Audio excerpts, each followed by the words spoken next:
Hey everyone, and welcome to the Inside Guide podcast. This show is all about exploring yourself. My name is Marion, and I am an inner tool guide.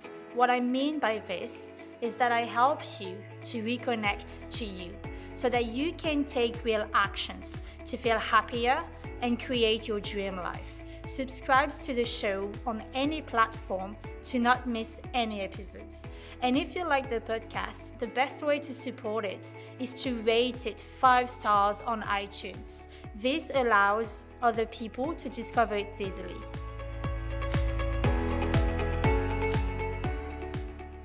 Hello everyone, and welcome for another episode on the Inside Guide podcast. I'm so excited to be here, guys, and seriously, I'm so happy for what are we going to talk about today, worry of what people think of you. I think it's something really interesting, and I have a lot of things to tell you. You will see that it's going to be probably something that you never heard of before. It's going to be something a bit special. So make sure to stick around until the end. So Eckhart Tolle once said, "It's not uncommon for people to spend their whole life waiting to start living." So I want to ask you, how often does the fear of what other people think stop you from doing something? In this episode, I want you to understand why you have this worry and what you need to do to overcome it, to kind of like make it more pleasant, to make it livable, and so that you can balance your life in a way that what people think of you don't affect you that much. So first, let's talk about why we have this fear. I want you to understand why you have that fear. And to understand that, we need to go back to our 5 primal categories of fear. And what I mean by the 5 primal categories of fear, it's related to an early stage in evolutionary development. So it's really encoded to our human evolution. So let's talk about that. The first one is dangerous and or predatory animals. So before, our safety was directly in danger. Basically, it's the lion or the tiger behind my back that is ready to jump on me and potentially kill me. So this was the first fear that we had in a very primal stage. Then we had the other hostile humans. So this was, the other tribes that we were interacted with, or even afterwards, the other countries that we were fighting and all that stuff. The third one is invisible pathogen. So basically, it's all the bacteria and the viruses, so our direct health, how before we didn't live that long. Our health was way much more impacted and way much more fragile. Not that it was that much more fragile, but it's just that we didn't have the medicine that we have today. So yeah, it was harder for us to live that long.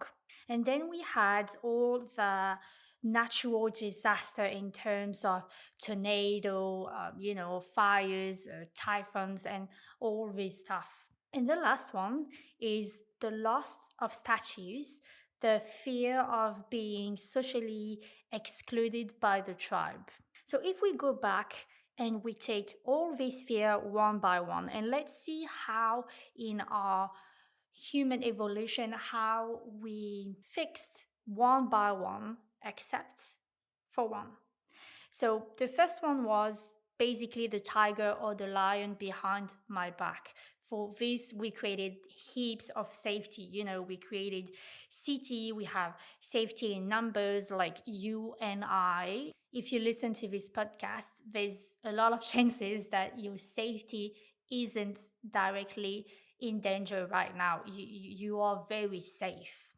Then we had the other hostile humans, or the other tribes, the other countries. So for this, we created laws, we created police, we created morals, and we can say now that even now, in 2021, we live in a very safe world. Like, we had wars and stuff before, but even like in a even like very primal stage, the tribes were fighting a lot between each other. Now we live like very good with one another. We are very safe with one another most of the time, on a daily basis at least. Then we had the fear of invisible pathogens. So it was directly our health, the bacteria, viruses, and all this stuff. So we created hygiene, we created medicine, we created vaccine. So all of that helped us to live that long, to be that healthy. Then we had the fear of all natural disaster, all the non-living environmental.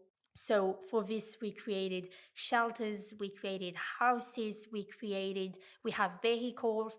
We are able to mobilize ourselves very quick if we need, to move. So once again, on a daily basis, we are not very scared of that, because once again, we are very safe. We know it. However, the last one is very interesting, and it is the loss of status and the fear of being socially excluded. And when we think of that one, what have we done for that? When you think of it on a daily basis, this is the only fear that limits us, because we haven't done anything about that fear. And so you need to understand that what I'm talking about, all this fear, it's really on a daily basis. So all the other ones, on a daily basis, you're not scared that a lion will attack you. You're probably not scared that another, human will come and hurt you, kill you, or whatever. You're probably not scared that, there's something that will directly impact your health. And you probably also not that scared that you're gonna die into a fire or a typhon or whatever, because you know that the country that you live in, we have the technology that help us. We know, like, we can now anticipate all of that. So on a daily basis, the only fear that limits us is the loss of status and the fear of being socially excluded. And we need to understand that it's based on how we perceive our own personal interaction with others. So before, this fear of losing our status was essential for our survival. And it was a very important aspect during the survival time. However, nowadays, it doesn't carry the same weight, and we swapped predatory animals for people. So basically, this is the only fear that on a daily basis still exists in our minds. And what is important to understand is that before, we lived in tribes of like only around 20 people. But as we started to suppress all the other fear and grow in a way that, we are healthier, we behave with one another in a better way, there's less fight, less wars, etc. We are very safe. We live in a very safe world. We live longer, we are healthier. And so all of that, because we developed all of that, we started to live with more and more people. And unconsciously, we accumulated more negative context, rumination, and fear. And so, what is interesting is that the more points of comparison we started to get by living with that many people, the more triggers appeared for our brain. And unconsciously, we get lots of points of comparison. And I can give you many examples, such as your job, your position, your title, and community reputation, intellectual or artistic snobbery, your role in other people's lives, like your parents, your close friends, your siblings, and the responsibilities associated with that, the amount of money you have on your bank account. So basically, what is all of that is what other people think of you. And as it is very pleasant to live among different people, it's not as simple as other people make it. And on a subconscious level, there's a level of stress that goes along with that, that goes with, the increase of interactions we get to live with that many people. And what is also interesting is that we witness a massive technology explosion. And I don't know about you, I don't know how old are you, but I'm nearly 31, and I still remember when I was a teenager, the first laptop, the first smartphone, when we didn't have unlimited Wi-Fi and the of wanna do and all that stuff. But anyway, so yeah, we witnessed a massive technology explosion, and technology threw petrol on an ancient flame. And what I mean by this is that nowadays, with social media and the express, immediate communication we developed, it kind of created a worldwide comparison network that trigger right into our primal fear. So we get to compare not only with our neighbors anymore, but with people from all around the world. It's just massive. And the issue is the same since thousands of years, but the scale isn't. The volume, frequency, and variety of survivor brain stimuli has massively increased. In 2017, the American Psychology Association found out that between 2005 and 2015, adult social media users went from 7 to 65%, and the usage increased from 12 to 90% for people aged between 18 and 29. 90%, it's huge. And this leads me to a very interesting concept. And this concept is about the persona and the self. So, what is it? The persona is how we present to the world. The self, on the opposite, is who we truly are, what we really think, and what we really feel. And what you need to understand is that the persona, it's something that we developed as a part of our survival mechanism to be able to cooperate with other people. And the first primal role of the persona is to defend against losing status and being socially excluded. And the fear behind it is the worry of what others think of us. And the thing is that we couldn't be always in the self. Like, can you imagine if you would always say when people piss you off, if you would always say what you always think and feel, you would be strange as, and chances are that you will be probably alone. So we can't always be in the self too. This is completely normal to use the persona when we interact with others, and we actually want to keep this. We want to keep this persona. The only problem is that social media and technology separates the persona and the self, and we ended up with people spending too much time into their persona and not enough time into their self. And this led to a huge problem into our identity.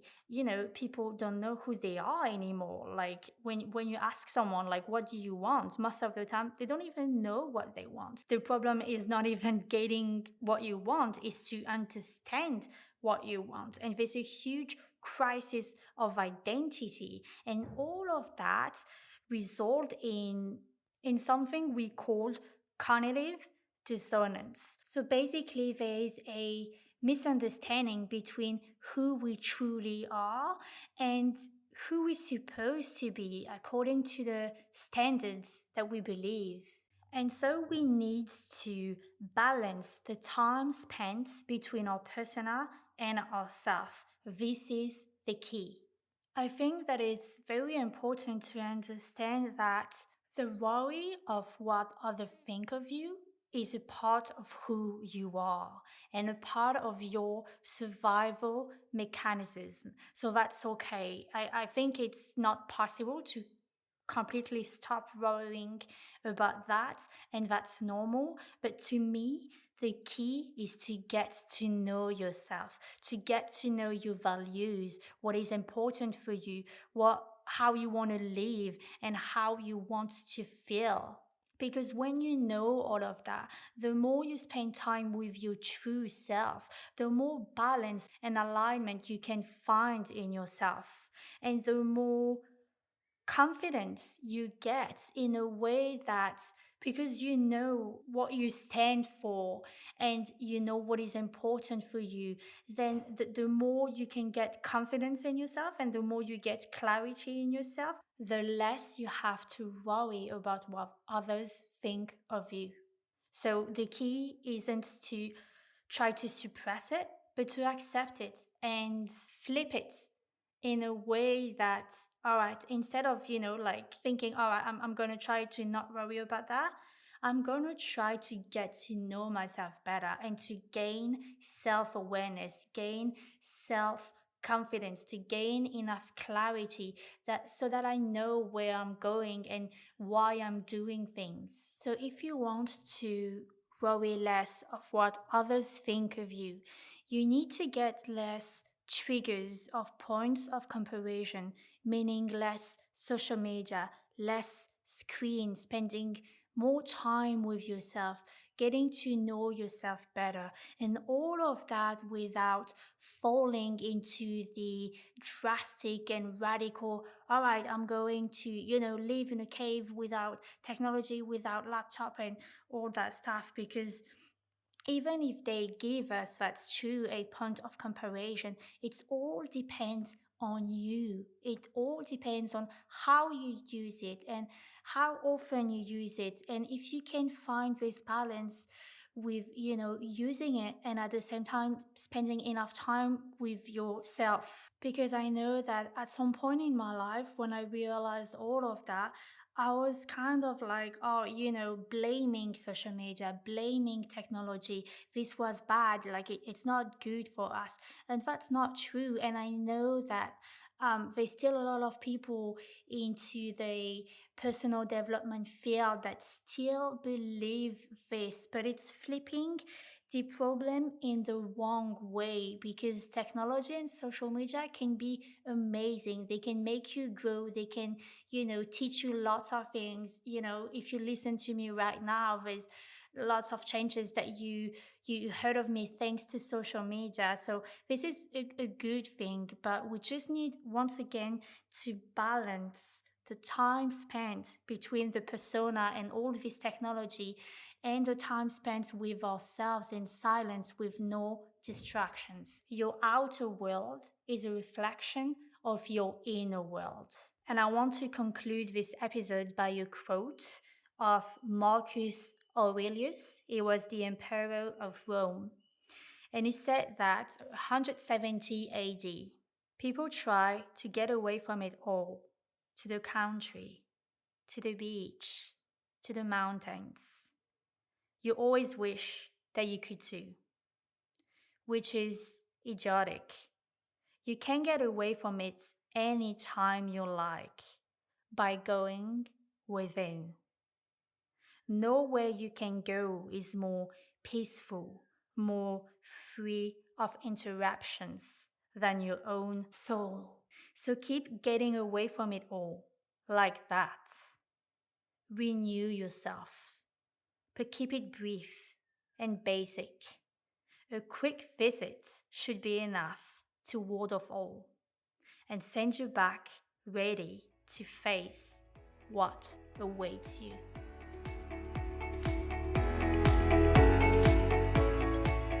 Thank you so much for listening. It means a lot to me.